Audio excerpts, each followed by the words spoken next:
हरियाणा के PWD minister Ranveer Gangwa ने कहा कि विधानसभा में सरकार का सामना करने की विपक्ष में हिम्मत नहीं है। पीडब्ल्यूडी मिनिस्टर रणवीर गंगवा ने कहा कि हरियाणा विधानसभा में नए विधेयक अभी आखिरी दिन में लाए जाएंगे। ये पिक्चर अभी बाकी है। हिसार में पीडब्ल्यूडी मिनिस्टर रणवीर गंगवा से खास बातचीत की है total news associate editor doctor Mahesh Kumar ने।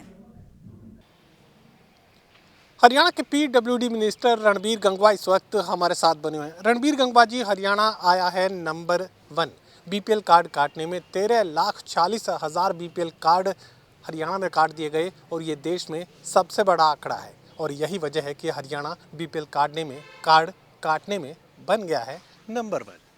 देखिए महेश जी, दो कारण हैं इसके कि एक तो हरियाणा की तरफ से सभी नागरिकों ने, क्योंकि काफ़ी लोग कह रहे थे कि हमारे बीपीएल कार्ड बनने चाहिए, कोई और है, उनको सेल्फ असेसमेंट का कहा था कि जो जितनी आय लिख करके दे देगा उसके वो कार्ड जो है बना दिए जाएंगे। और उसके अलावा भी पिछले अगर मैं टाइम के बात करें तो बहुत सी ऐसी स्कीमें हरियाणा गवर्नमेंट के अंदर जो लागू हुई है जिससे हरियाणा के लोगों की इनकम बढ़ी है। अगर जब इनकम बढ़ती है, जिसकी भी इनकम 1,80,000 से ज़्यादा हो गई, उसके तो कार्ड काटे जाएंगे।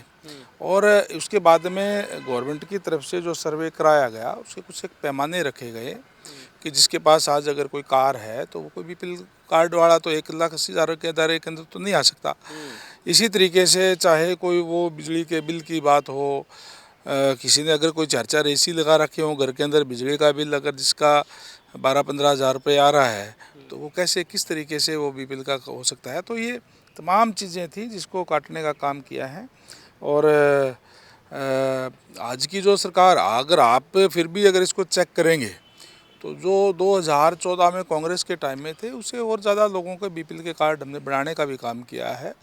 और जो सुविधाएं हैं उनको देने का काम हम कर रहे हैं। ये हरियाणा विधानसभा में मुख्यमंत्री की शक्तियों पर बड़ा सवाल उठा रहे हैं कांग्रेस पार्टी के लोग। रघुवीर काद्यान को क्यों ये लगता है कि हरियाणा के मुख्यमंत्री एक पियोन की भी ट्रांसफ़र नहीं कर सकते? इस तरह की बात कांग्रेस पार्टी के नेता रह कर रहे हैं। कांग्रेस पार्टी के लोगों के पास आजकल और कोई काम नहीं है, उनके पास कोई मुद्दे नहीं है, इसलिए इस तरीके की अनर्गल बातें करना उनके स्वभाव में हो गया है।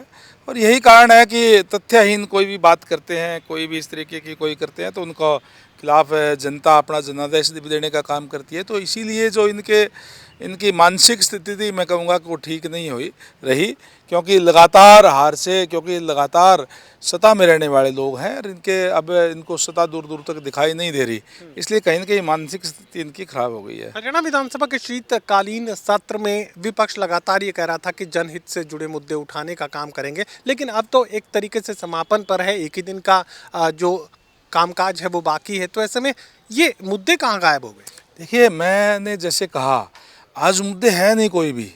भारतीय जनता पार्टी की सरकार आज माननीय नायब सैनी जी के नेतृत्व में चल रही है और लगातार जो हमने लोगों से संकल्प पत्र के माध्यम से जो वायदे किए उसके पे लगातार कार्य कर रही है।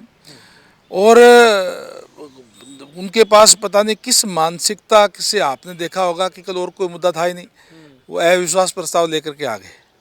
लेकिन अविश्वास प्रस्ताव कांग्रेस लेकर के आई। मुझे लगता है कि अविश्वास प्रस्ताव पर खुद कांग्रेसियों को ही भरोसा नहीं है। बात भरोसे की मैं बता रहा हूँ आपको कि अविश्वास प्रस्ताव लेकर के आई और इस तरीके से बेबुनियाद आरोप उन्होंने सरकार के ऊपर लगाने का काम किया, नायब सरकार के ऊपर लगाने का काम किया, भारतीय जनता पार्टी भी लगाने का काम किया। जवाब सुनने की उनकी हिम्मत नहीं है, केवल और केवल अपनी बात कह करके फिर वॉकआउट कर जाना, बाहर चले जाना, ये कांग्रेस की आदत में शुमार है। कांग्रेस जब अविश्वास प्रस्ताव लेकर के आई है तो उसका सामना भी करना चाहिए था। जब अपनी बात कह करके, जब माननीय सीएम साहब ने बड़े विस्तार से सारी बातों का एक एक बात का जब जवाब देना शुरू किया तो सच्चाई सुनने की उनमें हिम्मत नहीं रही। और उसका परिणाम ये हुआ कि माननीय सीएम साहब का जवाब सुनने से पहले ही वो लोग वॉकआउट करके चले गए। 6 विधेयक पास किए गए शीतकालीन सत्र में, और देख पा रहा था कि ज़्यादातर जो हैं लगभग सभी के सभी ये धार्मिक जो संस्थाओं से जुड़े हैं, धार्मिक जगहों से जुड़े हैं। इसके अलावा कोई विधेयक की क्या ज़रूरत नहीं थी? नहीं, अभी कोई सेशन ख़त्म नहीं हुआ, अभी सेशन चल रहा है और भी विधेयक जो है जहाँ जहाँ ज़रूरत जिस चीज़ की है वो आपके सामने आएंगे। अभी अब कंप्लीट होने दें, पिक्चर अभी बाकी है। पिक्चर भी बाकी है और भी विधेयक आएंगे। चलिए, साफ तौर से बात तक कही जा सकती है कि विपक्ष पर हमलावर रणबीर गंगवा नजर आ रहे हैं। 2 टूक ये बात कह रहे हैं कि विपक्ष के पास कोई मुद्दा नहीं है, इसलिए अनर्गल आरोप विपक्ष की तरफ से सरकार पर लगाए जा रहे हैं। सहयोगी कमल के साथ doctor Mahesh Kumar, total news, Hisar.